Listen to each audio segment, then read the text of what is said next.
Anyway, Hello and welcome to the Champ We Are United Football Comic Podcast, the number one football comic podcast. woohoo! Well, woohoo! I am your host for this episode. My name is Matt Mute Button Richards, and yeah, welcome to episode 109. Another woohoo. I Okay, was, okay. 109? Thank you very much. Okay, so I'm joined in the studio by my colleagues. I'll call them colleagues, I think, this time, yeah. just to be Well, polite. I'll introduce oh, them one by one. You can hear one nattering in the background as per normal. I'll get to him last. Um, thanks. First of all, I'm going to introduce you to, he's our kind of expert commentator. You'll hear him commentating the likes of Danefield United, Kings Bay, and Melchester Rovers, going off at tangents as well. So first of all, I'll introduce you to Paul Tangent Richardson. Well, Hi, Paul. thank you very much, mate. Yeah, good to be here.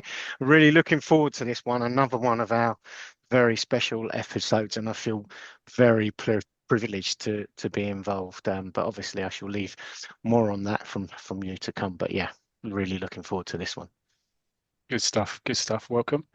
Next up, we have this is really he's made it kind of a bit of a niche for himself recently. We're doing holiday specials and summer specials and all sorts of specials, and also don't say Hamish, say Hamish. He's back from suspension for good, hopefully. And so it's welcome to Neil Bygone Berrigan. Hi, Neil. Hi, okay. As again, I'm really looking forward to today's episode, same as Tangent. I think we've put a lot of work into this, and I'm really hopeful of a great show for you guys. Yeah, absolutely, absolutely. Looking forward to this one. And then finally, we have the man of a thousand voices, most of them dead. We have the Podfather. He was there from the beginning, and yeah, he's still here, unfortunately. Welcome to Go. Hey! What an intro. Thank you so much, Mute Button Matt Richards. It's lovely to be here. Looking forward to this. And as we'll discuss much later on, this is a moment in history for me and yourselves and the podcast. So I can't wait. So looking forward to how this pans out today. Yep, good. Thank you. Yeah, so I mean, you probably see it from the title already. Today we are privileged and honoured to speak to, well, the two guys that created the We Are United story, created or Yeah, were wow. there with the Champ comic, and also created the creators of Football Picture Story Monthly. As any listener or viewer of the show will know, over the years we often are retelling the stories in Football Picture Story Monthly, and we're retelling the story of We Are United as well. So to have these two guys, and the two guys are Bill Graham and Martin Lindsay, is a fantastic coup for the show. Well done to Neil for a lot of your legwork in getting them on. But yeah, Yeah. we can't wait, and we're going to meet them very shortly. So yeah, we're all very very excited. I, Um, I've never seen his legs. right, okay, good. And but what we'll do, we're going to go over this shortly, but we will do the social media feedback on the last episode. It's been a little while since the last episode 103, 8, sorry, 108. So I'm going to do the feedback on that first, and then we're going to go over to the guys, to the interview. So A three does look like an eight, doesn't it? I know. Easy mistake there, Mute Button. thank you. Yeah, cheers. No, it was just a cock up. Okay, so going to the first piece of feedback from the Roy the Rovers comic 40 years on, we have, of course, we have feedback from the Melster himself. No theme tunes today, Go, isn't it? You're kind of nursing a bit of a sore throat. So, Yeah, I'm just recovering from the death. So yeah, yeah. okay, Theme tunes will be back next episode, people, with a vengeance. Look forward to that. okay. So here we go. So from the Melster, bygone Berrigan makes triumphant return from suspension. After serving a one-match ban for a Hooray! pronunciation breach during episode 106, football comic Bad Boy, bygone Berrigan, emphatically returned to answer his critics with a summer special to remember. The pod's Hiya. very own Judith Chalmers slapped. So even though you can't do the theme tunes, you're still Yeah. doing your Okay. Fine. As long as you know. As long as we know. The pod's very own Judith Chalmers slapped on some Factor 50 sunscreen and took the scenic route through the classic Roy the Rovers Summer Special 1981. Whilst there are no traditional Billy Dane caravan or boating holiday tales, Bygone Pride is snapshots of some picture-perfect stories and a feature that took us off to Tokyo in Japan for the 1981 World Club Championship match between Nottingham Forest and Nacional of Uruguay. A subject that got the team talking and the tangential one a little hot under the collar. Not like me. Not Not like me to show my inner grumpy old manness. Mute Button Matt dominated the collector's corner section of the pod and gave us a here we go on the birthday book for Boys 1972 annual, which he's been a long time admirer of, as well as some Tiger and Lion comic toy car memorabilia. However, perhaps the item that had the pod team members high-fiving the Mutester was a Brook Bond picture card album entitled 40 Ways to Play Better Soccer, introduced by Don Revie. Interestingly, Tangent Paul also revealed that he too had entered into the trading card transfer market and acquired for an undisclosed fee some early 1970s Sun newspaper soccer cards. Meanwhile, Bygone Berrigan exclusively confirmed that his deal for 104 issues of Tiger comic from the 70s, as well as the Scorcher Holiday Special 1975, had finally been completed, and he was now on the hunt for a Roy the Rovers Winter Special 1990. Watch this space. Finally, with the clock ticking down to full time, Goal surprisingly ghosted into the corridor of uncertainty to reveal that he'd actually been playing as a false nine throughout the episode. I've forgotten that, yeah. It had been suggested when the team was announced that the podfather was absent due to another dispute with Dorothy Cotton over the use of artificial sweeteners in the team's tea. However, he'd been on side all along. Few, what a scorcher, lads. And then finally, he says, extra, Bygone Berrigan makes an offer you can't refuse. In the wake of Bygone Berrigan falling foul of the pronunciation authorities, it appears that the Podstar wants to give something back to the fans by formally announcing he will take requests to review stories and features that appeared in any of the Roy the Rovers summer or holiday specials between 1977 and 1982. I think it's 92 you meant, didn't you? Yeah, I think 92. To kick things off, Mutester, he says, not the Mutester, the Muser, he says to kick things off, how about covering Mighty Mouse's trip to Torremolinos, or perhaps Tommy and Barnes United's jaunt down to the seaside resort of Shoreham, both from the Roy the Rovers holiday special in 1980. Yeah, so I'll cover that next time. There's an early request there from Trevor. Cheers, Trevor. Moving over to the Champ We Are United Facebook page and Football Picture Story Monthly. We have quite a few comments here. We have Adrian Lord. He said, is this why Goal wasn't in? Has he moved to Barnsley? And there's a picture on there of a karaoke bar in Barnsley called Doc Cotton's. Oh, I say, you can all come inside. Thank you very much. I mean, that's amazing. I mean, if ever I'm in the Barnsley area, I am definitely stopping off there. Well, I think we all now know where our group meeting is now going to have to take place. Yeah, that's the offsite, isn't it? Yeah. Or the road show. The road show at Doc Cotton's in Barnsley. Then we have Ian Golden, friend of the show. Yes. Friend of the show. He said he would love the 1982 summer special to be featured, as it was the first Roy the Rovers he ever owned. He said, I can't remember where I got it or who bought it for me, but I just started to get an interest in football. It had a mini version of the first ever Roy the Rovers, and Roy was kissed by Blackie Gray. And he said he didn't know how special Blackie Gray was at the time. One of the first 40 Shades of Grey, maybe, perhaps, I don't know. Like it. George Prince, friend of the show. Yes. Be your own theme tune, George. He says a whole hour and 40 on a summer special, plus some banter and a goal surprise appearance, even though he's moving. That's dedication of the highest order. Keep it up, guys. No. Thank you very much, George. Brilliant. And John Evans. Cracking episode, chaps. Have to agree with the football was only invented after the Premier League musings. Yeah. Don't start us off, John. We'll be on there for an hour.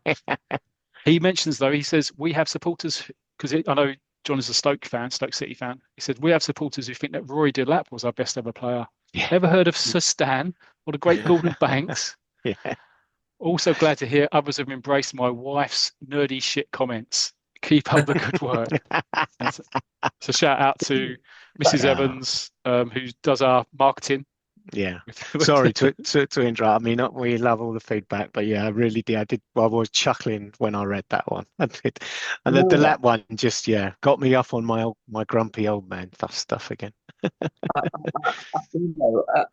I'm really, really glad that the feedback section is called Melvin's Musings, because otherwise it would be called Nerdy Shit Comments. Exactly. And then Terry Angus says, this is really controversial. In Scotland, we pronounce Mackay and Mackay the same as porridge, as the porridge character is said, actually played by a great actor, Fulton Mackay. So there you go. I think we've had the final word on that from Terry. We Cheers, have, Terry. and we don't have time to go on it. Just look at Facebook for the smugness of Mr. Mute Button and the sad faces of the tangential one. Far be it for me to say I was right all along, but I was right all along. On Twitter or X, Hamish Witter says, nice episode, team, most enjoyable. Hopefully you'll cover the tough games sooner rather than later. That used to be a favourite of mine and was my introduction to rugby league. So as we've said, Ian Golden will be coming on in a future show, definitely. So look forward to that, Hamish. We all are. And Uncle Ernie said that now then impersonation of Brian Clough sounded more like a certain disgraced Radio 1 DJ. Yeah, that's probably best. You know what? Nothing said on that, really. When I was listening from outside the studio, I was dismayed at your attempt. It was rubbish. I'm here now. Now listen here, young man, Brian Clough. Don't you go doing impressions of me. Okay, thank you. And then finally, we have on YouTube. Of course, you can find us on YouTube. We have a comment from our great Greek friend Nikos. He says, great, with loads of exclamation marks. It almost looks like a message from Paul Richardson. Who? Yeah, exactly who. And Gray Simo. How you doing, Simo? Hope you're well out there, mate. It says, top class performance, guys. Special surprise guests, whatever next. And then finally, we have, it always seems to be on last, doesn't it? Perhaps because we do the YouTube comments last. We have Lee Coulson, Aussie Lee, who says, Duncan Mackay versus Dave Mackay, Tottenham legend, I will say no more, and accept the one pod suspension if deemed appropriate by the House of Lords. Although hopefully not. I look forward to each episode. I don't think we're in the business of suspending listeners. No, we can't afford that. I was going to say we can't afford to be suspending listeners. We've only got 10. And to the two of you, because of the other 8 serving suspensions on this pod. Exactly. Yeah. I mean, that really we would question our business strategy there if we start suspending less listeners and viewers. He says it's a winter special treat at the moment down under, because obviously it's winter down there, isn't it? Really enjoy these deep dive into the specials. Was Elmer Athletic Pro's story ever featured anywhere else? Don't think it was, but shaking heads on the screen. No. Because he said they didn't get the summer specials in Australia. Yeah. And he said, enjoy your summer chaps, however long it lasts. Not often we see Tangent left mute unintentionally too. Because there was a time, I think, on the last show where you were speechless, weren't you, really? I was, yes. Waiting for Goal to come in, maybe. I don't know. Yeah. When Gull went to the studio, it just caught me by surprise and I didn't know what to say. So, yeah. Brilliant stuff. So that's it. That's all the feedback. Once again, thank you, everybody, for taking the time and giving us the feedback. We really read every single piece of it, and we really appreciate it all. So keep it coming, coming in your requests as well. If you got any requests, the Bygone's got some requests there to take away and bring back in, but we'd like to hear them. So thank you. Right. Okay, he pauses. Right. Okay, so now what we're going to do is they're in the green room. Yeah. Going to bring them in. So we're now going to go over and we're going to meet Bill Graham and Martin Lindsay. See you soon.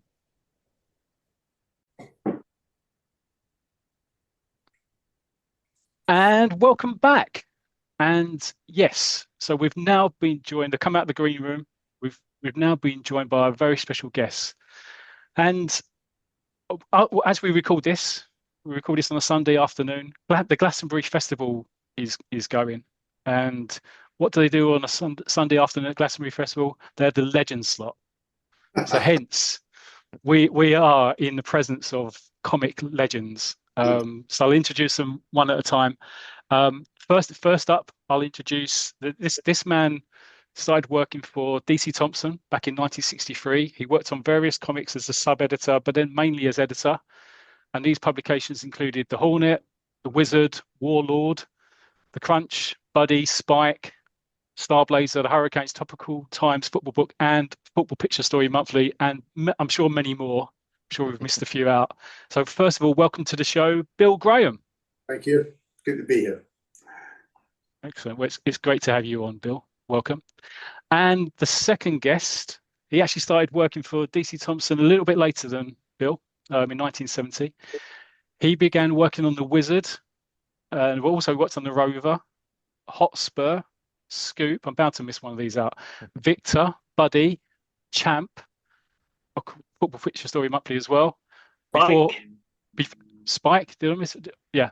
Before moving into licensing, and was actually head of licensing at DC Thomson for over 20 years. So it's a welcome to Martin Lindsay.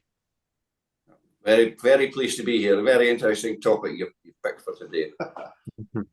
Thank you, guys. So, yeah. So as you know, we're a football-based podcast, and the name of the show is Champ, We Are United. So we feel slightly awkward sitting in front of you guys, where we've stolen your name, basically. Well, it's okay, because one of my jobs is also the legal advisor in-house for DC Thomson, so you can expect a letter through. Cease and desist. This is the shortest show we've ever recorded. So yeah, I mean, this is it. So, the whole creation of the podcast was based upon what you guys created. So it's fantastic to have you both on here. But you just see from those potted career histories, the amount of experience you've got in the comic industry is incredible. And to have you guys on DC Thomson is a real coup for us, because we love what you created. We've had quite a few people on from IPC, Fleetway. Yeah. So like Barry Tomlinson, David Skew, etc. But to have somebody from DC Thomson is fantastic. We're so excited to have you on. So I'll kind of kick off firstly. So you can see how many publications you worked on. But what I'm kind of intrigued by, and I can see you're both together on screen now, so clearly your friendship has remained for years, is when did you first meet, and how did you first meet? Maybe, I don't know who wants to answer that, either of you, really. Yeah. Do you remember? I do. I met Bill. I met because Bill had a relationship with a relative of mine, and Bill could. Well, there's more to it than that. Anyway, back in the 60s, I was the drummer in a local band in Dundee, just a semi-pro band, and we used to play at a place called the Priory, which was in fact a priory. There was monks and stuff like that, but they had a great hall, which was a great place. They used to put on dances for local teenagers and stuff like that. And as I say, I went out with this girl who was related by law to Martin. Anyway, we played one gig there, and we came off at half time, and the girl said, this is Martin and his brother, Ronnie. And Martin, you were 13 at the time? 13 or 14, yeah. Oh, wow. Wow. So that's when we actually first met. So I didn't see him again until about 6 years later, 5, 6 Well, years. were you going down to London? When did you go to London? No, I went to Glasgow. Glasgow, sorry. I stayed in the comics till 1969, and then I was asked if I would like to become a football writer on the newspapers, the DC Thomson newspaper in Glasgow. So from 69 to 71, and then 71 to 72, I was based in Newcastle, and then I got fed up with being a football. Yeah, I got fed up with being a football writer. Listen, it's not what you think it is. No.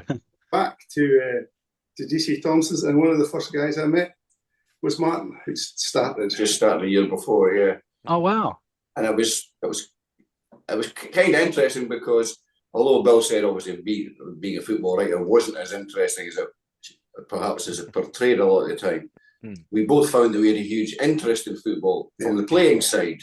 mean, as well as being Dundee United supporters, I think we were probably more keen on the playing aspect than following the club.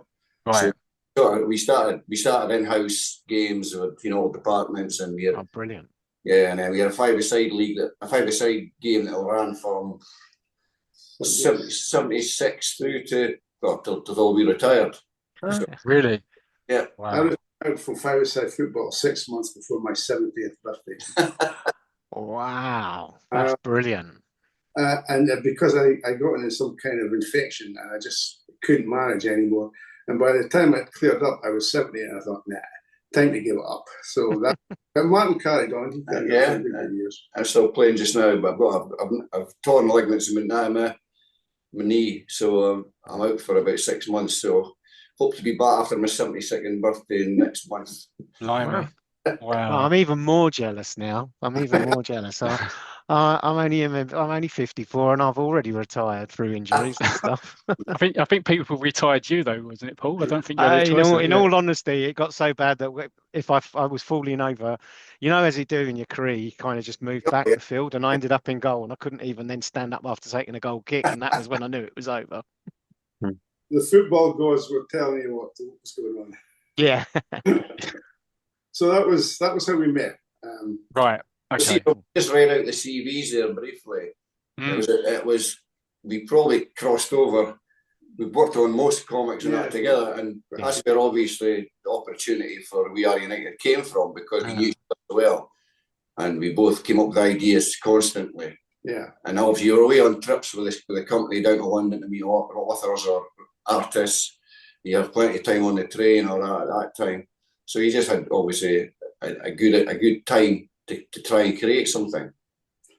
So were you travelling down to London? Because I know there's a DC Thomson in Fleet Street, isn't there? There is. Yeah. Did you do a lot of travelling up and down from Dundee? Yeah. Well, maybe not regularly, but because it's easier for us to get to London and meet the writers and the artists, etc., than it was for them to come to Dundee. To come up. Yeah. Enough for 5 people at once, rather than. And then, but to be fair, Bill did a lot of travelling around the country. Yeah, I'm just going to say what we used to do was we would literally get in. Well, first of all, we did it by train, and that was too complicated. So we used to have a car, and we would travel literally from Scotland right down to England, down as far as Exeter, then across to Norfolk, because in all these places were either artists or writers, mainly writers. So if we would go and see, I don't know if you've heard a writer called Fred Baker. Yeah. Legend. Yeah. Fred. I first met Fred in London when he lived there, but then he moved down to just outside Exeter, and we would go down there and spend 2 or 3 nights in a hotel with Fred and discuss story ideas. We would take ideas with us and not just football stories, but war stories and adventure. We would spend a couple of days in the hotel. He would come into the hotel and we would go over. Sometimes you would do 10, 15 ideas, place that with him, and then that would be him for the next 6 months. Then he would spend the next months writing up the stories, the individual episodes. And then 6 months later, we would go down. We normally went 2 at a time. Right.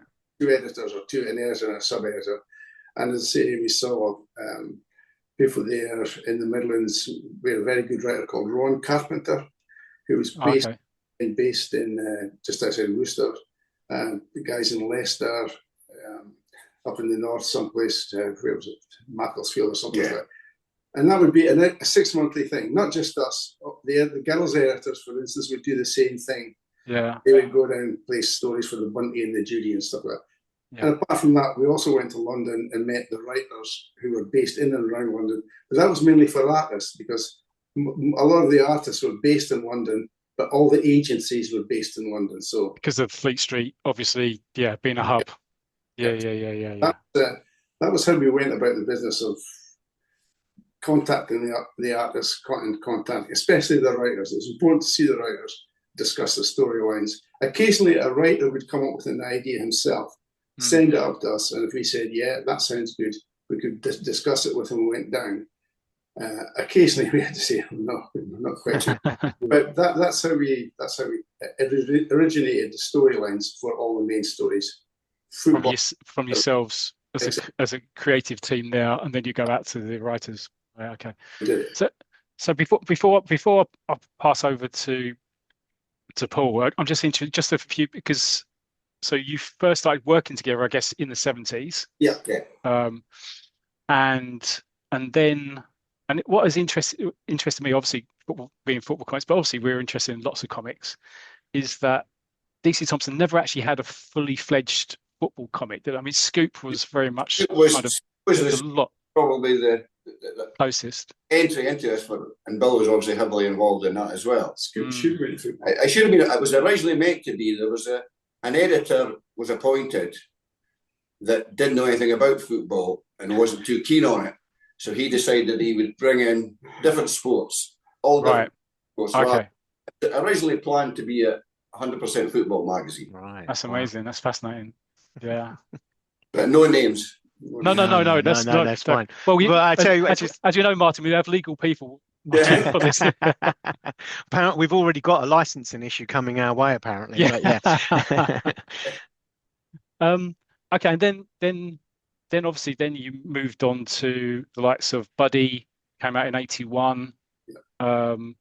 And which had Limp Along Leslie was brought back in, wasn't it? So you started feeding. There's always been football stories in the DC Thomson, like Victor had loads, didn't they? And then Spike with Iron Bar. Were you kind of involved? Bearing in mind both of your love for football, were you some of the idea member behind those? Were you constantly trying to get football stories in, or was it? What? Yeah, I mean, every probably 4 to 5 months.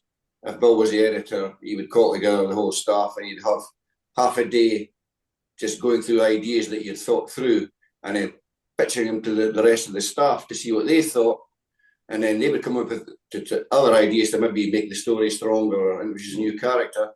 But football was probably the most important one for most of the comics, because we knew that the audience themselves, the feedback we got, football was the most popular. Yeah. It was war stories as well, to be fair, because Bill worked on Commando. Yeah, the two big subjects in the reader's favourite, poll sort of thing, were football and war. Well, they did a war comic, Warlord. Which you edited. Yeah. Well, I started off as the chief sub, and then after about 8 or 9 months there, I moved on and I took over as editor. And we'd actually been pressing for a while for a football comic. Yeah, because it works for war, it'll work for football. But it should have, as I said, it should have been Scoop, but for reasons that still baffle me, it became a sort of general sports comic. Yeah. I don't think it did any favours to the comic. And it holds the record of having the story that never got one vote was about a cricket team. And we were puzzled as to why it was ever in the magazine, but the editor at the time was convinced that cricket was the sport that everybody would probably be dying to see a picture story for. It didn't work, unfortunately. It didn't get one vote from the readers at all. Amazing. I do have a question, gentlemen, if that's okay. Yeah. So regarding Buddy and Limp Along Leslie, of course, back then, pre-teens, I mean, the Limp Along Leslie story, we wouldn't have been aware, of course, that initially the artwork was from the original prose back in the day. But then, of course, original content came in for the 1982 World Cup. Now, was there any feedback? How did that sort of play out? The fact that the 1982 World Cup was being incorporated into the Limp Along story? Well, actually, can I correct you on this? The Limp Along Leslie story in Buddy was new artwork.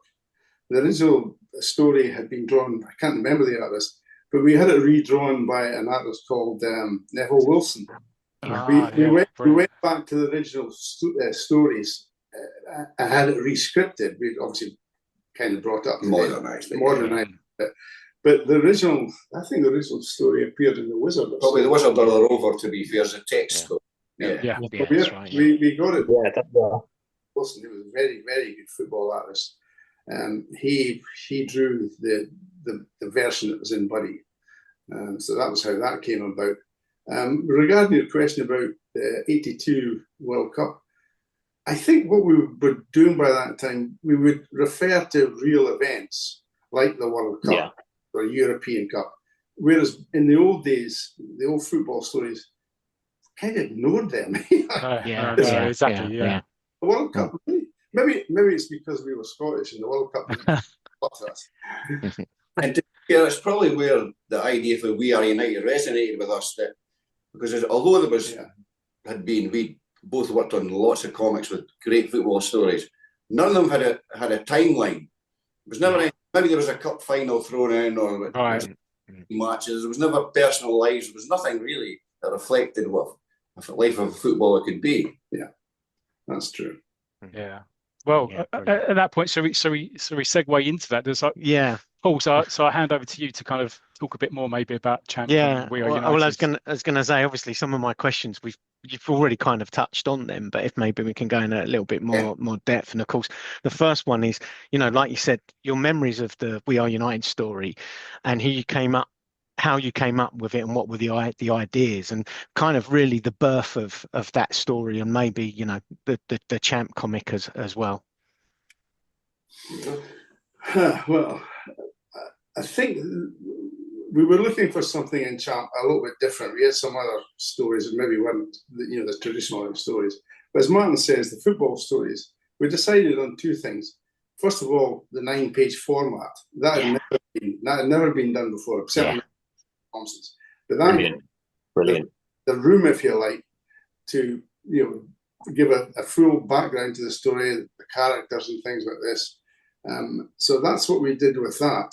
That's how we came up with the We Are United. I've been trying, since you contacted me, I've been trying to remember who invented We Are United. Just claim it, Bill. Yeah. It came about on one of the trips away, and then when we'd always commented that because football was big for us as a player as well as what's a Dundee United fan, but the comic stories never really reflected that. It was always, not superheroes is the wrong word, but it was something that kids probably couldn't identify with. Yes. Yeah. So we wanted to give us something that the 9 pages allowed us to tell the story week by week. So just like it was ran from the length of the season, so from week 1 to week 39 or whatever it was a different story. And then when the season finished, there was the friendlies and going to America on trips, and so it was just reflecting what we saw in real life, basically. A lot of the ideas would come from just reading newspaper articles or watching stuff on TV and thinking, well, with a bit of adaptation, nowadays we'd never be able to do it. Well, a couple of questions on that. I mean, like you say, I mean, for me, I mean, I remember standing in a newsagent's picking the first edition just purely by luck. Edition number 1 of Champ. My dad saw me, and he could obviously see that my face had lit up, and I was just like, what is this that I'm reading? I mean, I'd got Roy the Rovers and Tiger and things like this, and my dad asking me, to do you want that? And of course, yeah, I'd like that. But interested, like you say, because that 9-page thing, how was that received in DC Thomson? Were there people really worried about this idea and the launch of that? Because as you say, it was very revolutionary, right? You're right, but I mean, I think Bill had a lot of editorial sort of governance. So the directors, to be fair, I'm not sure they were totally aware that there was to be a 9-page story in this. But I think as soon as the issue 1 went on sale, they were totally surprised, because boys' papers, to be fair, that probably had their heyday by that time. Yeah. And it wasn't a thing like when we first started. I mean, back in the 50s and 60s when they sold 500,000 and 1 million copies a week. But the Champ just blew everybody away, and then the reader reaction by the letters we get phone calls from the desks that were collecting the mail saying, "Oh, we've got 17 bags of mail this week," and you think that had never been heard of before. Wow. Yeah, that's amazing. The thing about the Champ story was, I honestly, because it's about 40 years ago, and I'm struggling to remember. I think as Martin says, what we were trying to do is come up with a different football story. For instance, the classic football story in British comics is Roy of the Rovers. Yeah. But Roy of the Rovers is almost a cliche. That's why they talk about a Roy of the Rovers goal and this kind of stuff. Yeah. As Martin says, we wanted to introduce a bit more realism and we needed more space. We looked at the 9-page format, and the first thing was no artist can draw 9 pages a week. It's physically impossible. Yeah. Yeah. So that's Interesting. the problem we had to solve, and that meant bringing in a minimum of 3 artists. We knew the artists we wanted, and they all came on board pretty quickly. That guy Neville Wilson I mentioned, so the classic, and another guy, Peter Foster. And so apologies there. I didn't catch the Neville Wilson, Peter Foster, and sorry, but Barry Mitchell, as it happened, later drew Roy of the Rovers. Yeah. But but once we solved that problem, and again with the writers, I think the writers enjoyed it quite a lot because it meant they could expand a bit more and put a bit more into each episode. Each episode was written by one writer, but then we would have to send synopses to the other writers in the sort of stable of writers, so they would know, they could pick up the next episode from the previous one, run it through, and then another writer would come in. And it's the same with the artists. We had to get the sort of end of the episode drawn and then send that to the next artist so he would know the start of the story, that kind of thing. But these were all just sort of fairly questionable logistics. And actually, it worked quite well. Well, the amazing thing that we found very quickly after using all the artists, after a couple of months, we were convinced we would get letters in from the kids saying, this isn't the same artist that drew last week's story. No, we didn't get one letter at all about that. No, I was surprised by that. I thought, like Martin, they were complaining because this isn't Barry Mitchell or this isn't Neville. Not one. They just wanted to read the story. I was going to say, I mean, I found it. I mean, I've only found that out from becoming a member of this pod and meeting these guys, and we talk about comics and both. I've always loved the stories and been aware, but I haven't necessarily always been aware of the artist names and the writers. And of course, now I am, and I'm interested. But we now sometimes when we review the Champ comic, we go, oh, where did that? And Neil's quite good. Oh yeah, it changed at that moment. But as I say, when I read it as a kid, well, I'm saying kid, I was probably a lot more older than I'd like to admit to actually. But I never picked up on that at all. But I think that's testimony, in all fairness, to the artist, but the storyline as well, because I was just engrossed in, just getting to the next panel. What is happening? I was just fully immersed into that comic every week. So, and I think, as you say, I think that's why it worked and it wasn't noticed for that reason. Yeah, you touched on something there, to be fair, Peter, that Paul, that I think I put it in one of our replies to you when one of my jobs was also licensing, and we licensed United to Stavenfeld in Norway, and they were publishing at the same time as we were. So they were getting ours. Once we'd finished our weekly, we sent it to them. But we got a phone call from the head of the print department saying they needed to know what happened in the next episode because we cut the cup final in half and waited the next week. So they were all panicking and wanting to know what happened in the cup final. Brilliant. I love it. I love that. I think, again. May I just go for it, go. Sorry there. May I just add my comments about picking up the first issue, if you don't mind, gentlemen? Yeah. I'm the same as Paul, really. I would get my comics from the local news agents, and I walked in and I saw this first edition. I know the first edition was quite heavy with a picture of the free gift on the front and the free gift there, but it just grabbed me, and I purchased it, of course, and it just hit me straight away inside.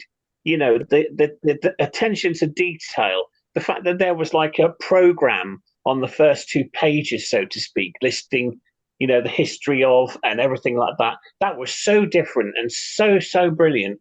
And it just made you feel that there was this universe. It wasn't just about Roy of the Rovers and Roy Race. It was about United. And, that stood out for me. And it just changed my life. I haven't been the same since. Which is not necessarily a good thing, Cole, for you. No, yeah, anyway, let's move on. Let's move on quickly. Gents, before you take credit from that, I'm not sure you should, but and you just again on that, I mean, and in behind that, was that always your thought that it was a story to centralise a club rather than an individual character, or did that just very much so? Definitely. It was to tell the story as well as we could through the skills of the writer and the synopsis that we gave them. That we wanted to include as many facets of a football club as we could, because we both knew that the team that went on the pitch was only a very small percentage of how they got there in the first place.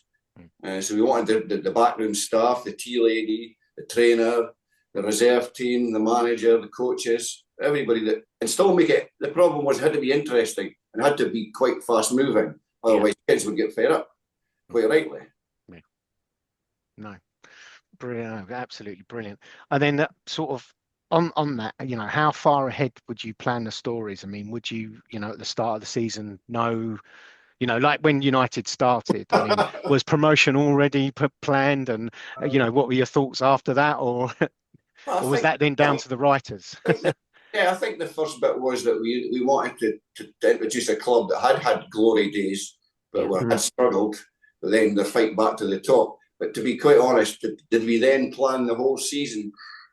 I'm not too sure we did, to be honest. I don't think we did. I think we kind of knew. Now, I'm struggling in my memory here, but we started off with United being relegated. Yeah. Had to change that. So, there was a seismic change in the club, the way it was run. Yeah. And then, as Bill mentioned earlier, a lot of the ideas as the story grew and was developed came from newspapers on a Monday morning. We both go to we are an in-house library in DC Thomson that got every newspaper from the country. So every Sunday newspaper was on the stands. We would go in and you'd take maybe 10 each and just pick out incidents from games or from clubs. And that just then fed these back into the story. Yeah. So, we kind of had an end thing, which would be that they would get back up into the top league. But how they got there, no, that's sort of, I wouldn't say week to week, but say maybe month to month, something like that. Sometimes you'd have a think, well, they've got to reach this point by such a time and over several episodes and work towards that. But no, we didn't have the whole season planned out. That was... Yeah. It was governed very much by what was happening in football, to be honest. Yeah. No, that's fantastic. And this is one that, I mean, to us, so we always with Roy the Rovers.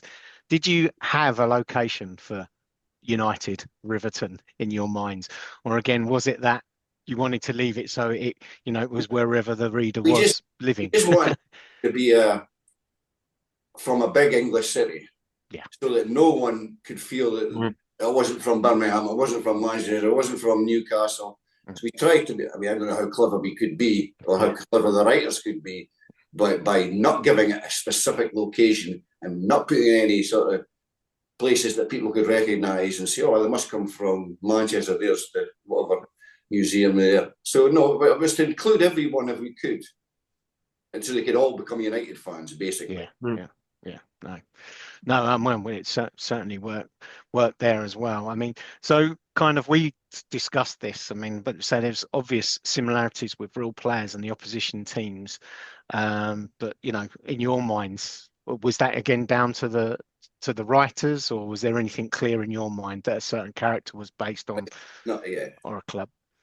I think we give the writers a fair bit of license that way. We had some characters, like the one that I always remember was the left back, Tom Wilson, who was throwback, to even before where the story was meant to be set. Real sort of hard as old fashioned. And then we brought in the guy Hedgehog Jones with a weird haircut, because that's when things in football, you were getting young guys in who were sort of into fashion and stuff like that. Yeah. So that's basically we saw that. As I say, the newspaper reports were extremely helpful because you're able to obviously sift through the good storylines and use the names of the real players that changed them so that they wouldn't go to sue DC Thomson, obviously. But no, as I say, it was just like to make a sort of a maelstrom of as many personalities by putting in these names that sounded like someone that played for Scotland or England or Wales or whatever. Yeah. I think, as I say, I spent about almost 3 years as a football writer, and both in Glasgow and for a short time in Newcastle. So I got a bit of an idea of what went behind the scenes, dealing with managers and stuff like that. So there'll possibly be times when I would think, well, this is what the manager would do, rather than the manager in sort of the traditional football story. He would just be a bit of a cheerleader. Some of the managers were not the nicest people in the world, certainly. And so I did not hugely, but there was a bit of that as well. No, I mean, again, I've got to be careful because I have some time constraints as well, going off on tangents. But as you said, Tug Wilson. But I think the job that you did there with Joe Pearson becoming the manager, but the amazing thing, like Goal said, when you picked up that first edition, and Martin, as you said, the way you had the club history. So although I've never heard of this football club before, I remember you had like the last 10 years, and it's mad, like a character that wasn't in. But I will never forget Ron Boston, who's this great United manager that went on to become England manager. And that's just because the way you wrote it in a few lines in that first edition. But on that as well, each week to actually see a profile of the opposition, which as a Roy the Rovers reader, you just didn't have anything like that. So, kind of what was your inspiration, or do you remember any of those? Or again, was it handed over to the writers there? Well, I don't think the writers had much input on that story development side. They were basically given the synopsis, what the result would be at the end of the story. But all the little nuances and the little sidelines that were put in were, as I say, culled from real life and then turned into a comic story. So to give it the feeling of real life, so because we'd all worked on comics most of our careers, and we did accept that they were possibly not something that kids could identify with, although they'd be exciting. They weren't something they could identify with. Yeah. I mean, well, so just to amuse. So unfortunately can't be here, but one of our great team members, he came to Champ after Champ. He actually met the We Are United story in the Football Picture Story Monthly. But when we've gone through it, and he loved this because he's an Everton fan, and I got the biopsy of Everton, and we just loved the fact that the home ground was Giddison Park, and their nickname the Caramelites. It's just absolutely fantastic. Yeah, no, but that's the thing, but that's the point. It's amazing though, and I don't know if it's me, how I would have missed that I would have absorbed that, but missed those links in a weird way, just in growth, because it was fictitious. But now as an adult, I look back and like you've done there, I smile and it makes me laugh, and I think it's even better. It was probably an in-joke for us, to be honest, because for us, we both knew, or the staff knew, but we didn't expect the kids to pick up on it. As you say, we did get a few letters here and there, but nothing that it would probably now. There's probably more recognition given to that than what there was at the time. And the Riverton thing was, again, a strange one. And we came up with the name because one of the clubs I played against in Dundee was called Riverside. Right. They were very successful. They got the Scottish Cup Amateur Cup final, but they weren't liked at all. But so if we're going to use a river, we'll have to bring in a club that's got a sort of family friendly, and that was Everton. So we took a ton from Everton and just made it a river. So, brilliant! Because they had a great team at the time, didn't they, Everton? That's when they 84, 85. Great side, yeah. One of my favourite names myself, player names, and it pretty much covers every great goalkeeper back then, was Pat Shillmans. Absolutely love that. Pat Jennings. There was also a Peter Stilton. Yeah. Well, don't get me started on goalkeepers. Bill Shenton, Davy Parks, Ray Shillmans, Shefton goalkeeper. Davy Parks was Southpaw. So yeah, I love them all. I've just got a couple more. So do you guys know what the main reason was for the story sort of ending in Victor, or even, the end of the Champ years and things? Well, I would say it was, every comic that DC Thomson had a finishing point, unfortunately. Yeah. So it doesn't matter whether it was Wizard Rover, who were the flag bearers, obviously, Hotspur Hornet, Crunch, Buddy. It came to the end of it. The Victor, although it went for a few more years after that, the editor, to be fair, probably had a budget to work to, and a 9-page story being created every week was probably quite high for the returns the company were getting. So it was probably a budget thing. I said it wouldn't be a popularity thing. I mean, it was easily the popular story in Victor. Yeah, well, I will just admit I did do a one-man protest and I stopped buying Victor. We Are United story stopped, actually. But, it didn't work. Yeah, it didn't work. And we were chuckling with the guys because I pulled off one of my old Victors. We were doing a review of a story, and United had come back into it, but then through via the goals of Jimmy Grant, and there was a competition. I was like, I'm gonna write in for this competition, but it was like, your 3 best stories, and it was like, what can we do? And I said, you can improve this comic by bringing back We Are United. So you're a grumpy old man. I didn't actually. Confession. I didn't grow up to become a grumpy old man. I've just always been grumpy. My last question for you guys, although I'll be honest with you, I have 1,001. But I'll maybe speak later because we'd love to. Hopefully, we don't annoy you. We'd love you to come on again at some point. But my last one, as you've already mentioned there, Martin, about the rights. But do you know, kind of how is that left with United? I mean, are the rights just with DC Thomson? Are they dormant? Could you ever foresee? They're completely controlled and owned by DC Thomson. And to be honest, they would be. I mean, I don't really know the guys in charge now, but certainly the directors, when I left, were always open to any kind of good discussion that can build on the IP they have. They'll never, ever hand over IP they create to anyone else. No. Unless it's under license. So, but they are more than willing. I think, hopefully, they still are open to good ideas. So we can all live in hope if I ever win that Euro Millions that I could contact DC Thomson and maybe get a re-release. Can I just tell you, I wouldn't be working on a new one. Well, we'll chat after the show because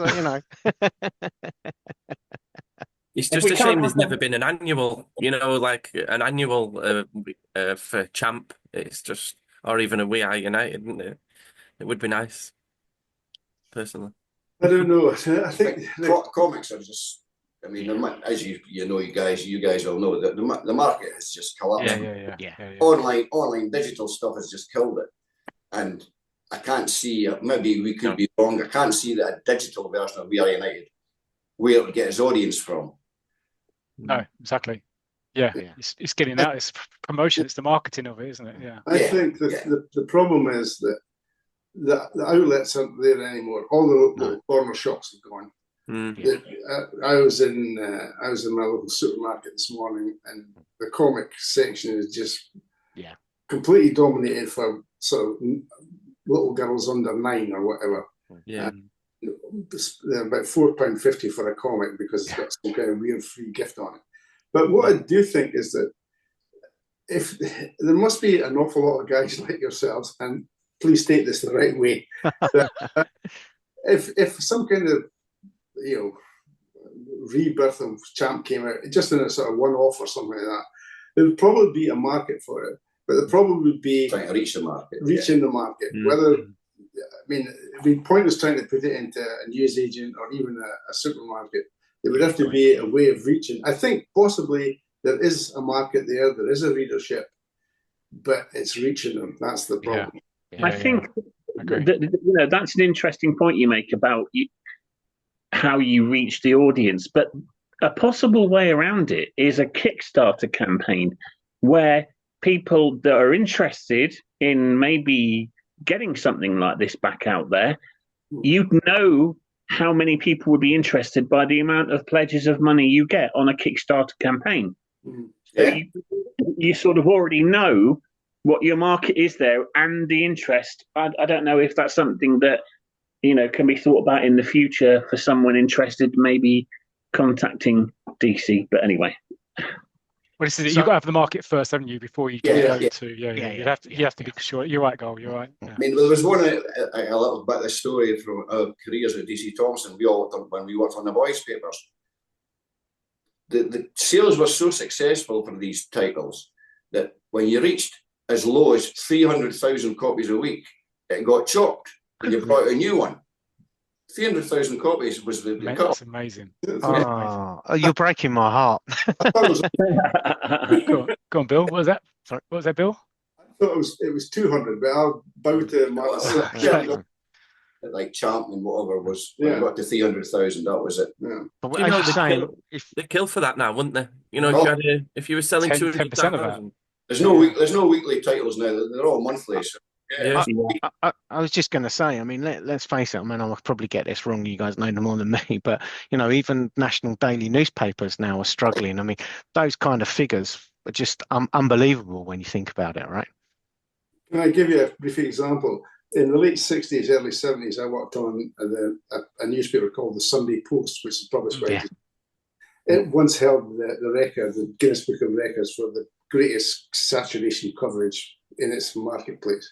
When I was there, the circulation was 1.25 million every Sunday. The last figures I saw for it, 100,000? No, less than that. Less than that now. Less than Wow. Yeah, amazing. And it's not that it's any worse than newspaper. It's just that people just don't buy newspapers.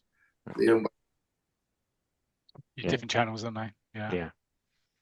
It's that digital, isn't it? That you think it'd supplement it, but it's not. It's killed it off, hasn't it? Digital. Yeah. Here's an idea for you to put forward. Try and get a TV company interested in doing a live action. We Are United. Yeah. Oh, Yeah. class. I'm in. I'm in my mid 50s. I don't mind playing Hedgehog. Well, You've got no money. actually, as he's speaking up, sorry, I should have said, but you've already touched on this then. So you did feature readers. How did that come about, though? Was that your idea, or actually just came from the readers, did it? Yeah, I just came up with the idea that we could invite readers to become part of the team, or part of the United team, not the actual football team, obviously. But yeah, I mean, the reaction we got was not far more than we expected. We were aware that the comic was selling particularly well, and we were aware it was probably because of the story We Are United, but we didn't sort of possibly grasp that probably the feeling the kids had for the story. It was their team, basically. They wanted to be a ball boy for their team. So can you cast your mind back? And I'm not sure you're going to, but United played a match against Gillingport. Goal, can you remember what the addition was? Well, I'll share it to the guys. I'll share it to the guys. There was a young man there appeared. Hang on a sec. Here it comes. Issue 32. Mm-hmm. Can you see that, gentlemen? Yeah. Yeah. So are you going to go on to next page? It will sound like we don't know what we're talking about, but we'll get there in a second on the screen. Yeah, just for listeners, we're just sharing this edition. I think most of you know where this is heading. Right. It doesn't get mentioned every other pod. So it was in the League Cup, and the first leg against Gillingport was away. The second leg was at home, and then aggregate was equal. And then a replay was played, and because the first game, the ground of Gillingport wasn't mentioned, we didn't know what its name was, but also where the replay was played, which has been a bugbear because if you look on your left-hand side, with Joe Pearson meeting a fan in the crowd, two frames. Yeah, see it. Yeah, and he's handing a scarf to the person. Yeah, that's me. That's me. Oh, he wants his scarf back, he says. You know what? It was wonderful because, as you obviously know, you would send out a Joe Pearson signed framed thing of that. And I got that, which was wonderful. But I never damn well got a bloody scarf. But yeah, so that's just, just to put a little bit more point on that. Yeah, very early on, me and my mum who has since passed away, sent a picture of me in, never even imagining that I would do it, and kind of then forgot it because I'll be looking at these ones every so often, going, "Oh, I wish it was me," and then it was me. So thank you so much for giving me a talking point for the last 40 years. But I still don't know where Gillingport played. And also, we've discussed it. Go on. Halfway between Gillingham and Southport, wherever that is. I'll pick something. Yeah. What I was going to say, I've made a bit of funny joke about it over the years, but it's just I still dine out on that with my friends. So thank you. There's no question here. I'm just. Well, I was going to say, gents, and you might have picked up on that. I mean, I will hand back to Matt now, but he doesn't like to mention it. I mean, it's only the second time I've ever heard about it, actually. Very fun. But yeah, it was a wonderful thing to do for the readers. Wonderful. Yeah, and now, Goal, finally you can stop talking about it after 4 years. Yeah, You've actually spoken to Martin and Bill about it. Okay, good. And I kind of got an answer somewhere between Gillingham and Southport. Good enough for me. There you go. Okay, right. So, yeah, we'll hand over to Bygone Berrigan, so you can kind of bring the story more up to date. Obviously, post the champ years and onto Football Picture Story Monthly. Over to you, Neil. Okay. Hey, you okay? Yeah. So, following on from Champ and Victor, you started looking at the Football Picture Story Monthly booklets, which were similar in style to the Commando booklets that had already been released. Where did the idea come from to develop these Picture Story Monthlies? I've told this story before, but I'll tell it again. We saw Commando was very successful, and Commando's still going, by the way. Yeah. And they also did the science fiction one, Starblazer, which wasn't quite, but it had a decent one. Now, we had thought Commando is the war story, science fiction is Starblazer, and science fiction was never as popular as war and football. So our idea was, let's do a football version. We call them libraries, these little booklets. Yeah. So I kept on. I was the editor. I can't remember. It might have been editor buddy at the time. I kept on at management and say, why don't we do a football one? Why don't we do a football one? We've got all the writers, we've got all the artists, staff here, blah, blah. Nothing happened. And then one day I was called down into the office of the managing editor and said that he showed me something. And it had been a letter that had been sent in by, DC Thomson had reps all over the country in these days. Newcastle, obviously London, Manchester. And their job was to make sure the newspapers and the magazines and comics were on the shelves of the stores and stuff like that. Anyway, this guy, the rep in Cardiff, had sent in a letter to the main office saying, he noticed that Commando sold really well. Why don't we do a football one? And my boss said, well, why don't we do a football one? And I said, well, what the hell do you think I've been saying for the last 2 years? And within about a couple of months, we had the first one ready for press. And that's roughly how, I mean, some rep, I don't know who it was, but some rep based in Cardiff, he had an idea and they paid attention to it. Yeah. Not listening to the editor who'd been working for the company for about 30 years. Bill hasn't told you the backstory because he had the week before had gone down to Cardiff and written a letter and sent it in. Yeah. I've only been to Wales once in my life and it was nowhere near Cardiff. So that's how it came about. And as I said, we had everything virtually in place. We had good staff, good subs, and we had good writers. We had also, Bill, sorry to interrupt. You had the route to market, but built by Commando. Yeah, that had all these stores that had these little football libraries. Yeah. Stands, yeah. So that's how football library was. We used to call it football libraries. Yeah. Picture Story Monthlies. That's how it came into being. Yeah, because that was my next question. Was just going to say, how long did it take to produce one issue? Because you used to release 2 a month. Was they ready to go? Or? It didn't take long. As I say, everything was in place. We quite quickly came up with. We did follow the same format. all the storylines were originated in the office by the staff. And they were handed out to writers. These guys knew what they were doing. We were using the same writers that had been working for our comics and football stories for years. You probably know there was three different types of story. There was the one full-length story, which is the entire library, 64 pages. Then there was one at 48, and then one at 16. The 48 and the 16 went together in one issue. That was because some of the ideas made a long story, some of them made quite a long story, and some of them just made a short story.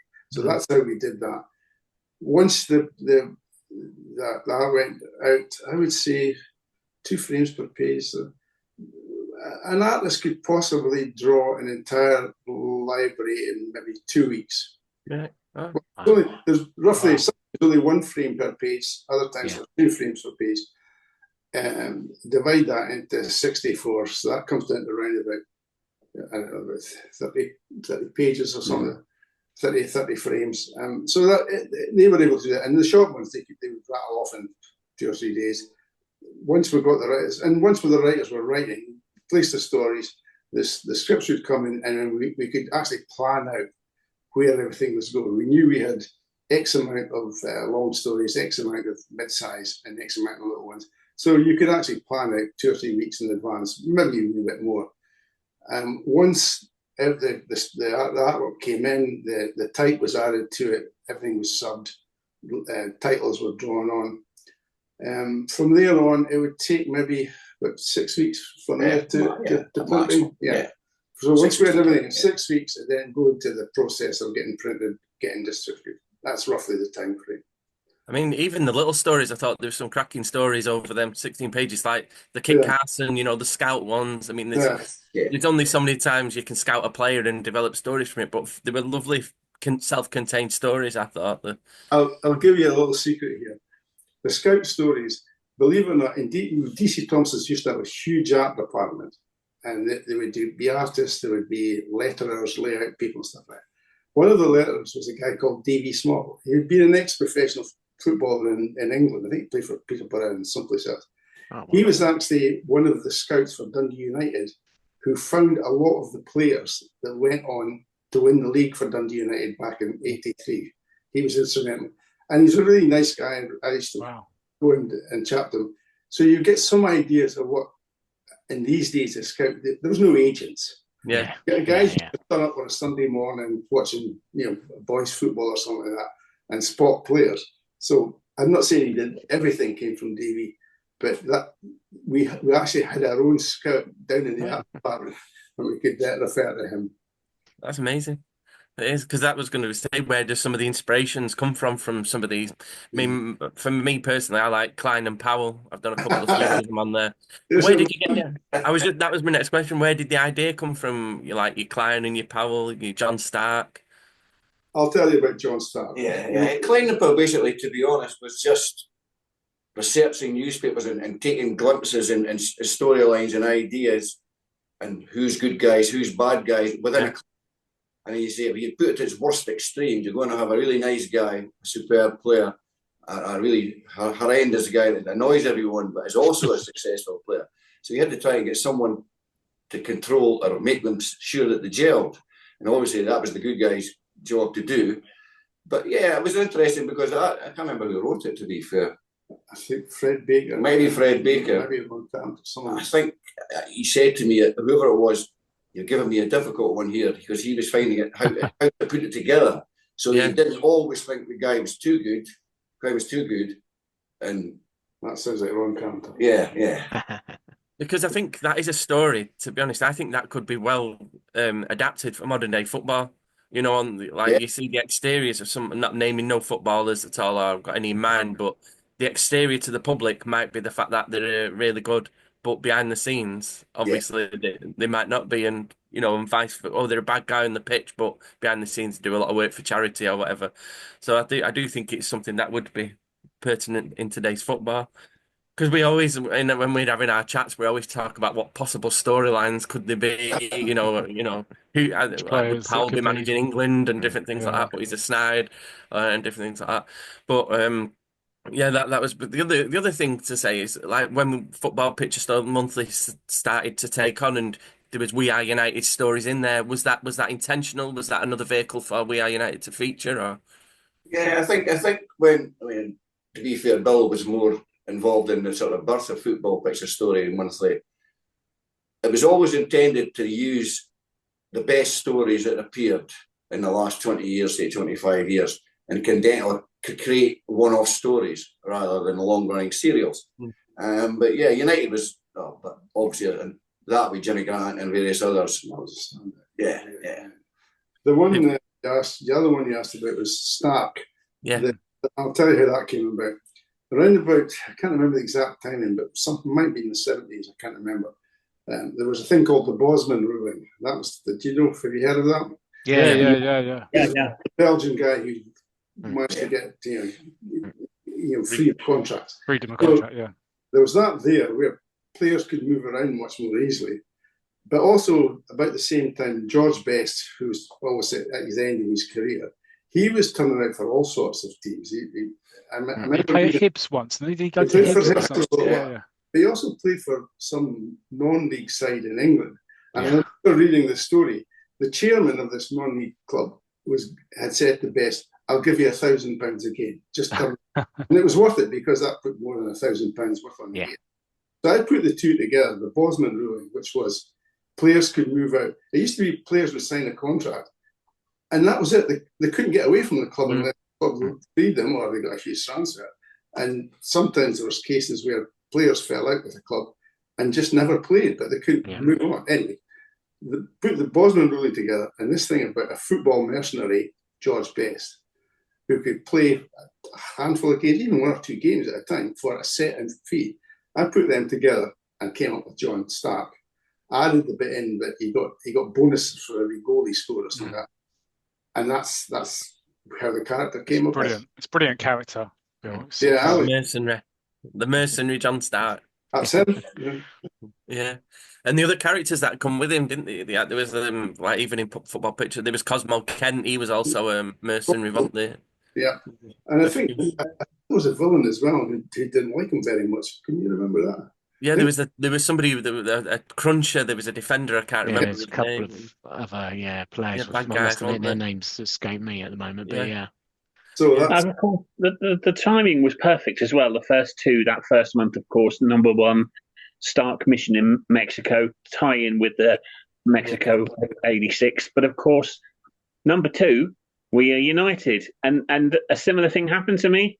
Getting those first 2 issues, I was on holiday in Newquay with my mum, so I was 14 at the time, and looked at the comics on the shelf, and I saw Football Picture Story Monthly. I thought, what the hell is this? And then I looked closely. We Are United. I screamed. My mum had to grab me, take me out of the shop, and then just say, "Hang on, what's this all about?" And I explained to her, that We Are United is continuing. Oh, it's one of the best moments of my life, and I've never been the same since. Well, sorry, on that, and I've admitted to this because, again, I was a little bit older, maybe. But then when I picked up the next month of the libraries, and it wasn't a continuation of the We Are United story, I nearly fell down and started sobbing in the newsagents because I genuinely thought that each month it was going to be a continuation of the We Are United story. But yeah. I should tell you, we were just trying to put comics out. Yeah, no, appreciate that. No, we appreciate that. Honestly, though, it's just a homage to you. Just shows how you captured our imagination, and that we were just so keen to see this stuff on the shelves at the time, and we loved every minute of it. Well, every page, I should say, really. And I will add as well. Here we are, like 40 years later, and wonderfully you're here on the podcast, and we've got a podcast about football comics that's in its 100 episodes, but it is just incredible that these things have been part of our life, and they meant so much to us back then, much to us. And I know this episode is quite a lot of us like waxing lyrical about us, but it really did make a difference to our lives. So thank you to you guys and everybody involved. I think for the Football Picture Story Monthly, it's just going off eBay. When you look on for individual issues, it's still quite. They're not sold for pennies. They are sold for talking pounds, multiple pounds for some of them. So I think that, and obviously us delivering this and on the social media, there is still a great interest in some of the stories. I've read through them several times, and I do think they're very. You probably didn't realize it. You may not have realized it when you wrote them, but they're very layered. I can read a story and pick something up that I never picked up the other times that I wrote it. But is there any of the original stories that were your favourites, other than Klein Powell? Is there anything that you thought? Because I have noticed a few issues where your names may be dropped in covertly into some of the character names and different things like that. I once appeared in an episode in Star Wars, as I remember. Really? It was a scene set in a pub for some reason.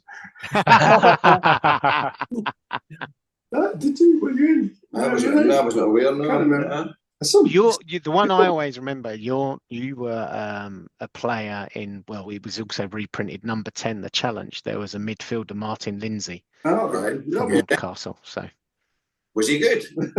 he was pretty decent, in all fairness. Yeah. When I should have known this, but actually, I mean, one of the guys on Facebook then contacted me, and I'd read this story and missed it. But you said like one of the short stories. Actually, one of the players had my name, Paul Richardson, and I felt pretty good about that. And I knew I had no involvement in that. But so for the Football Picture Story Monthlies, you did something different as well. You released a couple of summer specials. What was the thinking behind? I've got a couple of them behind me in my background. Yeah. I just think that my recollection was that DC Thomson's would do summer specials, just obviously every summer, put together stories. Sometimes they're just general. I think the Victor did summer specials, like the horror, Bunty and the Genie and stuff like that.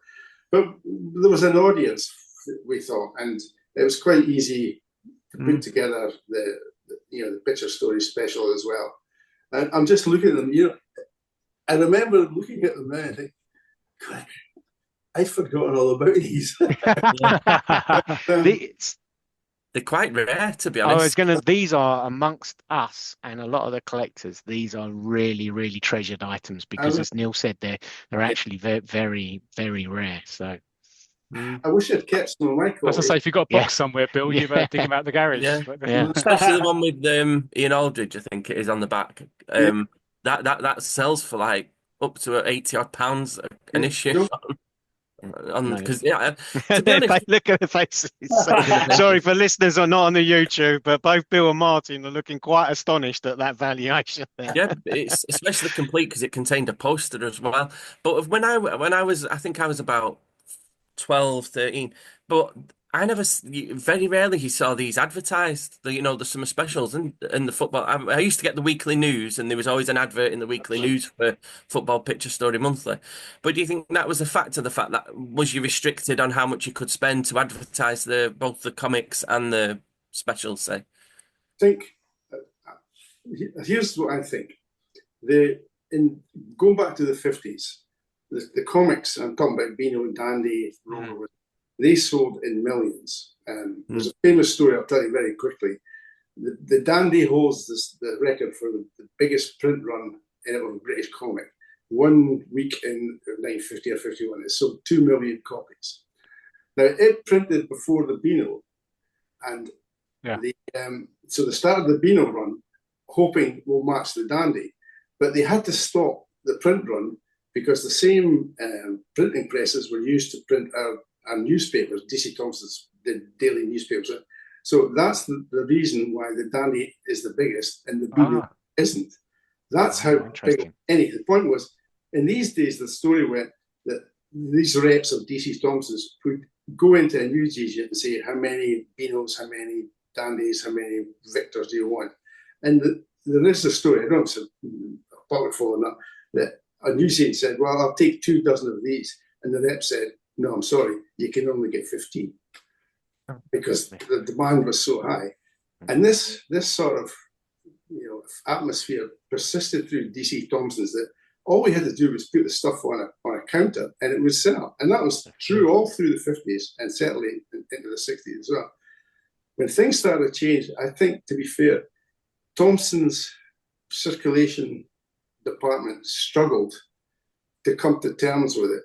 And they also struggled to come to terms with the fact that, you can't just chuck the stuff on the counter and it'll sell. You have to tell people. Yeah. So they had to get used to the idea of advertising, marketing, merchandising, all this stuff. And it took Thomson's a long, long time to get, Martin will know this because he did all this, that to get used to the idea that you just didn't have the right to sell comics. You had to earn it. And I think that's kind of what happened. It wasn't the main reason. It was one of the reasons why the comics gradually slipped away. Yeah. That's what I think happened. And the thing would have been with the two magazines behind you, what I guess would have happened, they would have gone out to holiday resorts, like Blackpool and stuff like that. Yeah. Because there'd be a lot of kids there, and they would get their fix of football stories, whatever it is, and they would go to a newsagent or whatever and see them there. And so the DC Thomsons didn't have to work too hard to sell them. Yeah. First thing what happened was people started to go to Ibiza. Yeah, it's true though. You don't think of that. No, we didn't have any reps in Ibiza. So, very good gig. Not for want of trying. Yeah, that's one of the reasons. I'm not saying it's the only reason, but that was it. It was a change in sort of attitude to the distribution and the buying of comics.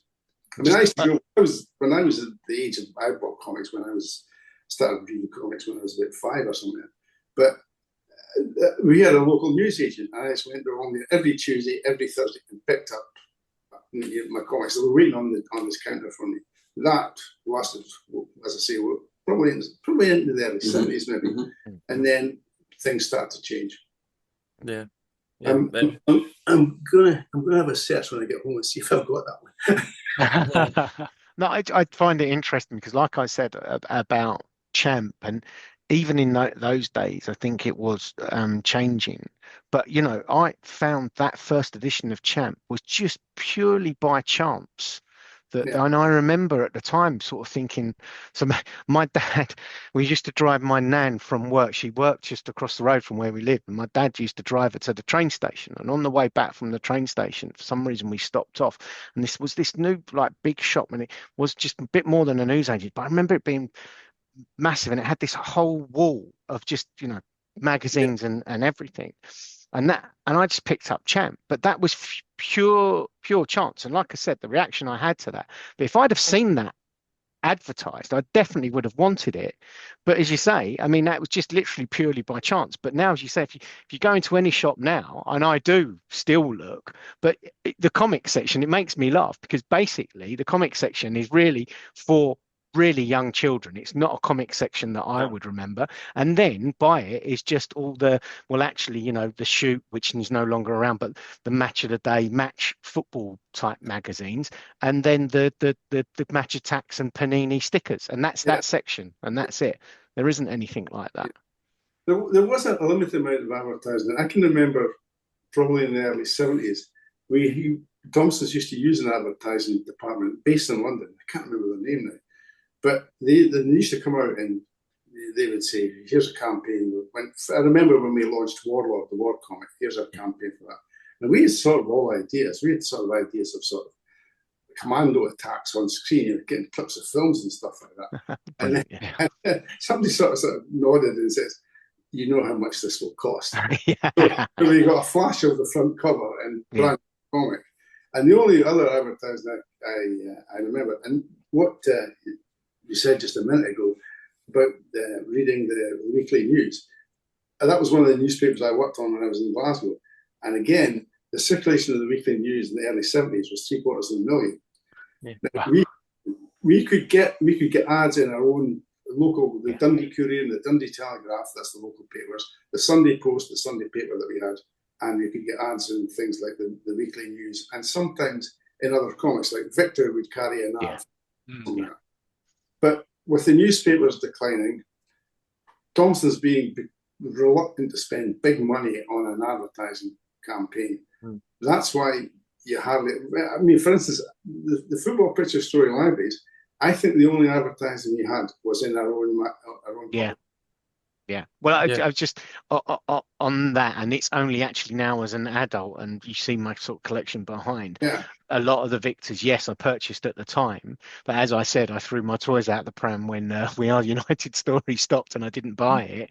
But then I kind of got some of these later on via eBay, and then actually it's a shock of mine now as an adult when I flick through and like, oh, they're actually in Victor. There's the advert for these other comics, but because at the time I wasn't getting Victor, I wouldn't have seen those adverts.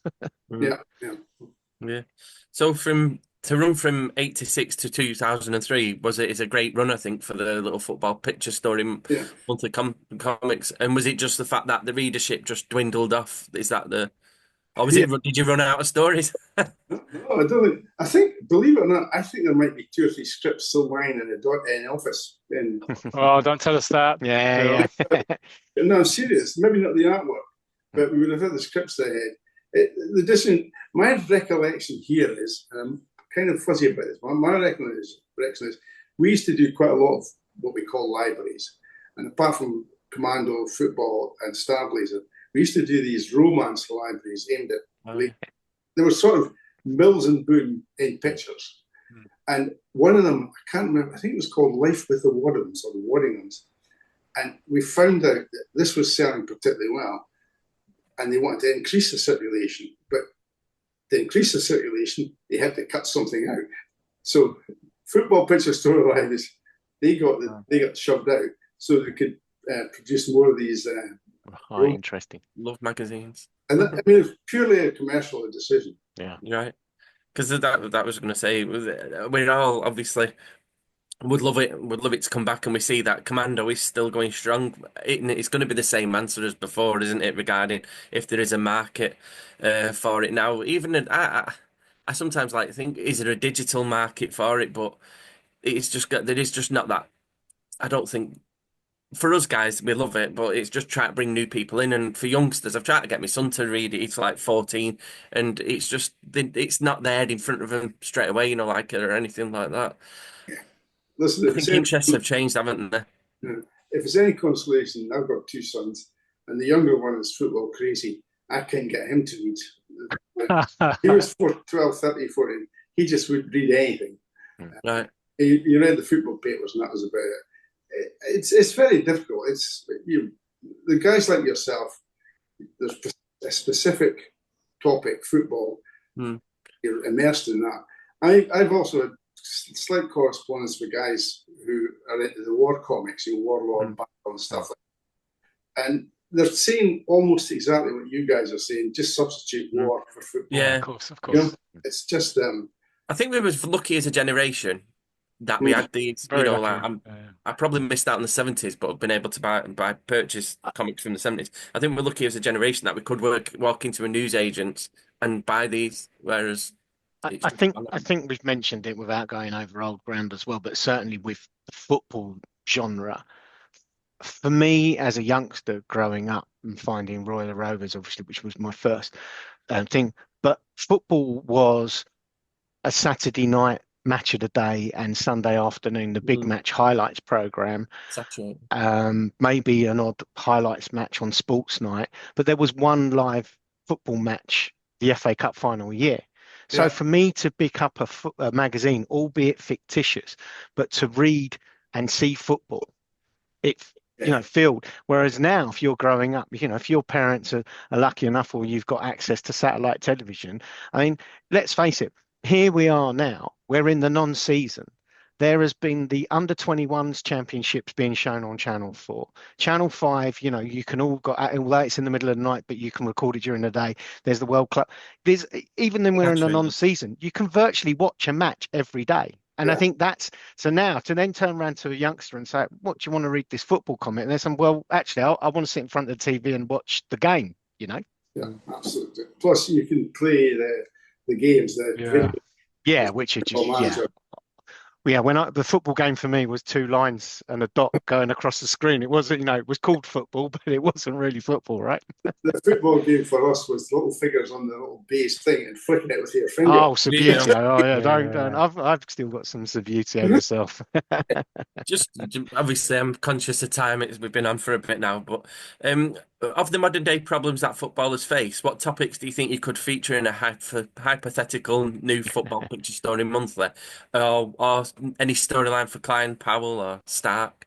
Is there anything you ever think, oh God, that would be fantastic to feature in football? I think if you read it, like you're saying there, you get a clutch of 500 or 600 newspapers. You'll find enough storylines there that you can weave into a story. And yeah, some good, some not so good, but obviously we were quite gentle in the way we portrayed the footballers, to be honest. I mean, some of the real life stories that are coming out over the last 10 years, we would have to steer clear of some of these. I think the villains. Villains always make good stories. Yeah. Yes. So agents, and you've got billionaire owners. You know, I think quite a lot of story potential in them. Plus other players. I mean, we know there are players who are just absolute so-and-sos, and I think you could easily fit them into storylines. I mean, to be fair, Tug Boss was probably the version of he was basically a workman-like footballer.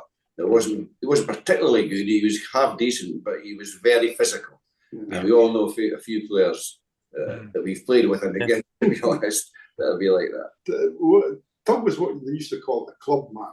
Yeah. You read guys like this, and you probably know from teams that you know yourself. Guys who spent an entire lifetime career. That I don't think that exists anymore. I mean, you get the odd. Very rare. Very rare. Yeah, but Tug, just about certainly in Scotland, there was players signed as boys and retire there. You know. Yeah. You look at Andy Robertson thing just now, puzzles me completely. If he's not good enough at Liverpool, why is Real Madrid going to be signing him? I mean, he's completely strange. Yeah. I know. It's amazing. Well, it is strange. I think it's very much strange. We got I think there's a lot of players in football nowadays who aren't even interested in football. They just happen to be good. Oh yeah, you're right. Yeah, you do. There's a story in our newspaper this morning that I read. It's about Dundee United, our team. To be fair, Scottish football the last 3 months, clubs will be buying players or bringing them in from Europe or further afield. They have to be 5'11" to 6'4" in height. They're bringing in all these physical players. The club called St Mirren last year. You looked at the sort of the middle of the park and the front three. They were all 6'1", 6'2", 6'3", and they had a great. St Mirren had a great season. So they're saying that small players now are running a risk of not being signed senior.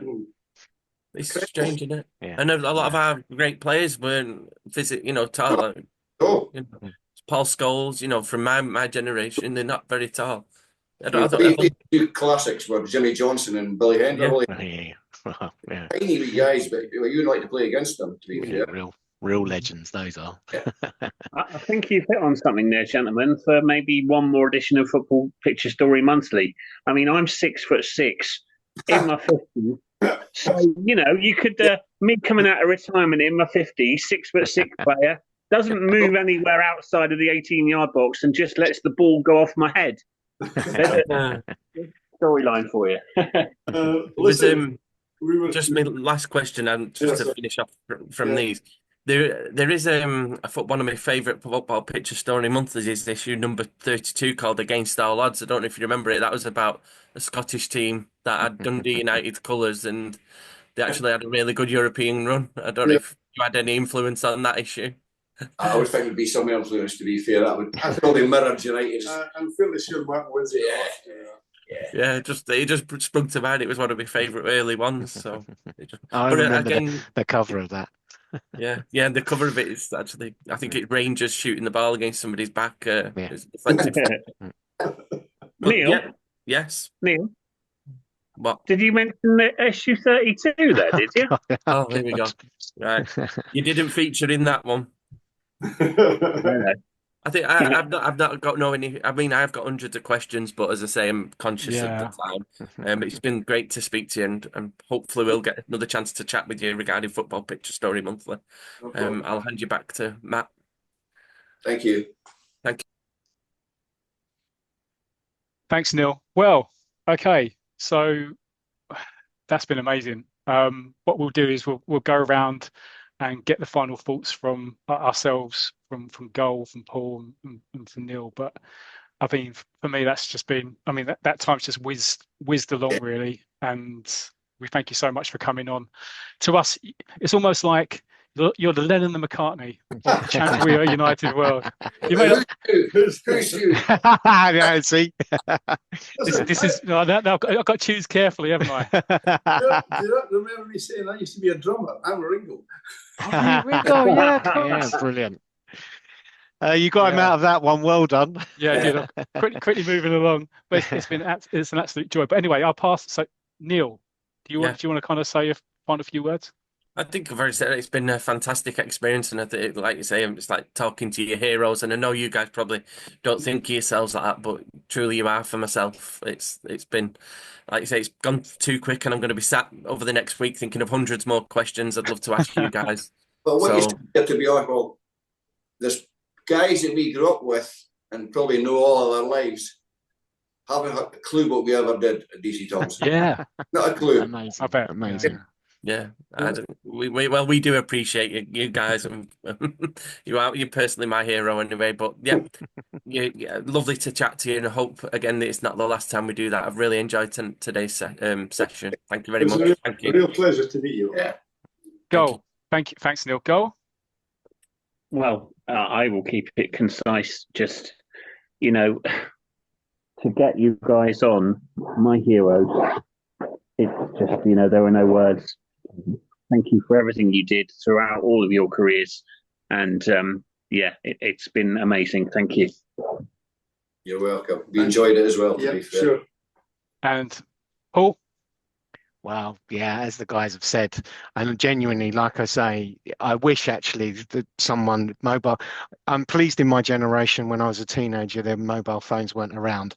But I wish actually somebody had been filming me that day when I picked up Champ off the shelf, for you guys to have seen my reaction to it. Trust me, and to now meet you and get to chat to you like this. And as I've said, I really hope, because there's so many more things that we do want to talk to you about, but it's been absolutely fabulous to meet you, and it's been a real privilege and an honor, and thank you so much for coming on.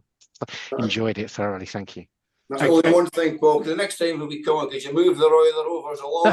Yeah. But you know what, we didn't touch on that, but maybe that'd be great to listen what kind of rivalries was there. But brilliant. Can I just say one quick word to you? Yeah. On my son's wall, I have a four-page episode in full colour of Roy of the Rovers' original artwork. Wow. Okay. Because when I told you we used to meet the artists and writers, some of the artists in Twitter became sort of personal friends, and for a long time we were very friendly with Barry Mitchell. And when I retired, Barry sent me up an episode. Which my son pinched. It's now on the wall in his house. Oh wow, that's brilliant. Absolutely amazing. Yeah. Well, that's brilliant. And finally, guys, the final words from yourself. Martin, Bill. Yeah. As I say, this, when I told my wife I was coming on with Bill to do this, to be fair, she probably asked me a million times, what did I actually do in DC Thomson? So I'm going to make her listen to the podcast. I must appreciate it. I wasn't just leaving the house to get away. I was going to work. But no, it's brought back memories because we, to be fair, I mean, I've been retired now for 6 years. Bill's been retired for a few years longer. And you just forget how successful the company was, how well these titles sold, and without boasting, how good these stories were. I mean, I've been back and reread some of them over the last 2 or 3 weeks while preparing for this, and you're just amazed at the standard of artwork and storylines. It's incredible. Yeah. One thing I think has to be said, and that's thanks from us to you guys. Yeah, for keeping it alive. Not that, because you bought them in the first place, and that helped pay the wages. Well, do you know something? Honestly, I'm sure I can say for all of us, though, we were happy to do so, because we definitely got pleasure from all of those titles, and many of them, each week, and obviously the monthly libraries. Yeah. I mean, another sort of sideline to this is that when people meet you now and ask you what you did, if you're in London, people were amazed that all this was coming out of Dundee. To them, Nobody ever believed. Obviously, DC Thomson was headquartered in Fleet Street. That Yeah. happened. There's only about 6 people worked in the office in Fleet Street. Yeah. Well, sorry. So I work in the city, and I remember one day walking past, and I didn't realise. I'm like, hold on, because they got a picture of like Dennis all day did years ago, Dennis the Menace. Yeah, And I never plucked out the courage, but I really wanted to walk in, but I didn't have the names. They was like, can I speak to? Do any of you know Joe Pearson or Sam Wilson? Well, look, guys. I mean, as you can tell, we would keep you here all day, but we realise you do have lives to live as well. We're trying to. Yeah. It's been an absolute joy. For the listeners and viewers, I hope you've really enjoyed that show. I'm sure you have. So from all of us, thank you and goodbye. Okay, let us know when the podcast is going on. And we're back. Right. Wow. That was amazing. I'm kind of collecting my thoughts on that interview. Who wants to go? Does anybody want to go first, or should I just pick somebody? I can go first. I mean, we've said it before, and I've got to say it again. I feel quite lucky to have fallen into this with you guys. We know we don't have 300,000 subscribers or 1 million listeners, and as the wives or girlfriends of some of our friends of the show, so we keep reminding us that we're nerds and everything. Mrs. Evans. But to have now chatted to Barry Tomlinson, David Skew, Paul Trevelyan, Giles Corran as well. And the Giles one I always separate a little bit, but it still Nash was an amazing thing. Yeah. Pete Nash, of course. And now to interview 2 gentlemen, from DC Thomson, it just, and it something. What always gets me as well, they're all just come on and they're just humble. I think they're almost bemused by the fact that we're interested in talking about what they produced.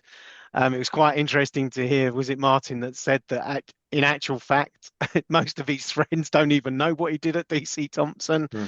But just, chatting to them, hearing what they've got to say, again, I find, fascinating. And like I've said, we've been very lucky. Well, Pete Nash, I mean, is it 3-4 times he's been on, Barry and David as well. And I really hope Bill and Martin were the same. I'm blown away to hear their side of things. I know there's so much more that they can tell us, but it's just been a privilege, and it's fantastic. It really is. I thoroughly enjoyed every minute of it. And, well done, everybody.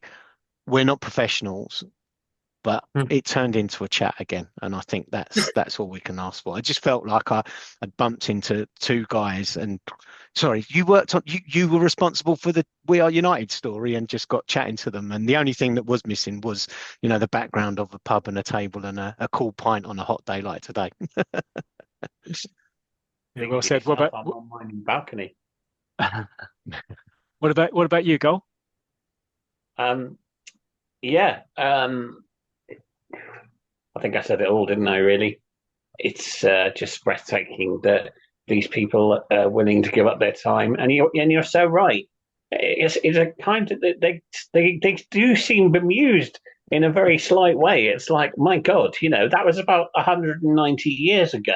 Yeah, and yet these guys, have collected everything, and it's just so humbling to have them on. And I'm so proud of what we've achieved in this podcast since we started back with episode 1, which is where you normally start.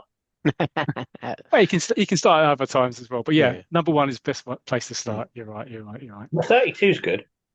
What about you, Neil?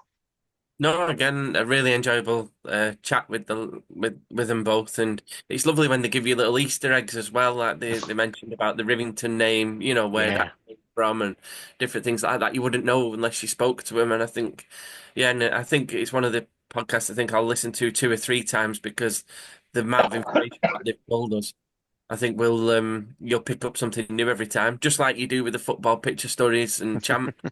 They're very layered. I said that to them both, and I think this pod will be the same tonight's episode.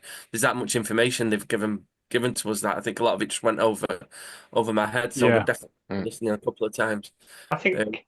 Boys, again, you said I don't think they realise how much of an influence they've had over us. You know, for just in football stories in general. You know, like you said, it was a really deep story. Champ, we in Champ we are United, and I think they probably didn't. It has influenced us a lot, like you said, Paul. It changed parts of your life when you started, purchasing the comic. And for me, it was me. I didn't even mention it to him, but the way I drew, the way I like to draw, was influenced by them comics as well. So yeah, it was a really, really enjoyable podcast, and I hope that came through for the listeners.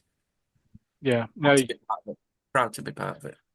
Yeah, I mean the things I'm picking up, and you're right, it's saying that it's so fresh. I'll probably need to listen back to it to it's kind of fully digest it. But yeah, it's really interesting the interactions with Fred Baker, who we obviously know from his IPC days of Billy's Boots and Hotshot Hamish and Mighty Mouse and God blimey, going forever. So many. Yeah, I mean that guy was prolific, right? Oh my God, Fred incredible! Baker was just and then you got Barry Mitchell. So again, who obviously did so many fantastic stories for IPC Fleetway, but knew him so well.